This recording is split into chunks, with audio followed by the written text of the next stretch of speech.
Good to be here and to survive tax season. Survival indeed. So now that it's over, many Canadians will be receiving tax refunds. So what do you suggest the refund be used for? Well, paying down debt would be one good thing to do with it. I think a lot of people are tempted to treat their tax refund as a windfall and go purchase something else. And most of what most people purchase are actually liabilities rather than assets. And if you buy a car or a boat or those actually things that drain cash and so are in fact liabilities, whereas assets, investments that can grow, paying down debt, something worthwhile with the money. So it'll just make next year's tax season a little bit easier in case you don't get a refund. Well, and speaking of that, investing in assets, we see these commercials that talk about not investing in your parents or with your parents' advisor. However, you've been seeing a trend where your clients are introducing you to their children and grandchildren. So can you tell us a bit about this? I'd heard that one prominent Canadian financial institution was going to do an ad parodying that discount brokerage firm's ad stream where they had two supercilious young people saying to one another, "You're not still using Dad's guy, are you?" And then flashing over to Mom and Dad, where they say to the camera, "Don't worry, Mom and Dad are doing all right." So I think that while younger people are more used to doing everything online, banking and whatnot, there still is a human element.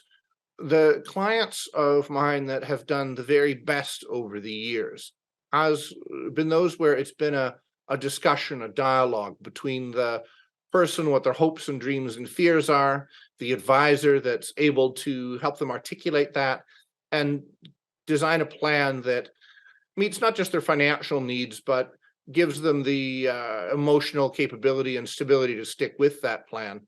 That the working together has been the most successful outcome that I have seen.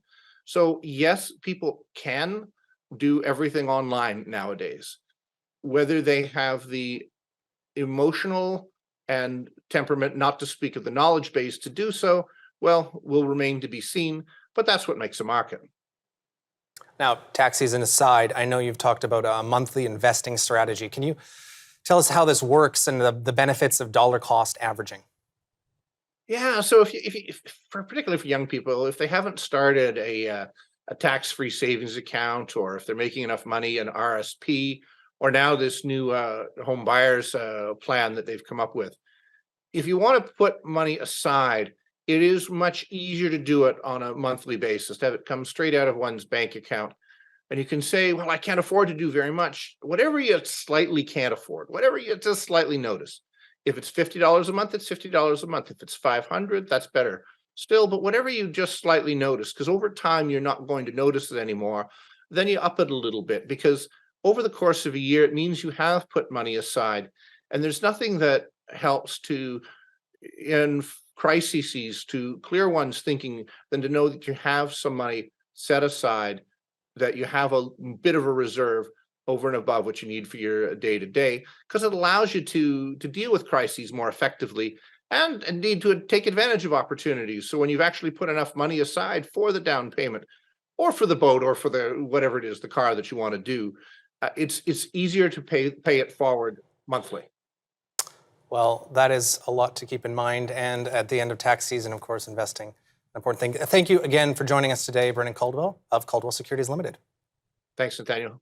Good luck. We'll be right back after the break. And when we return, we're going to be taking a look at NerdWallet Canada's inaugural consumer credit card report, which found that more than 2 in 5 Canadians currently have credit card debt. Many do not pay the balance in full each month. We'll be joined by Shannon Terrell of NerdWallet Canada to unpack the findings of the report and what they mean for Canadians. So stay tuned. We'll be right back here on Forum Daily.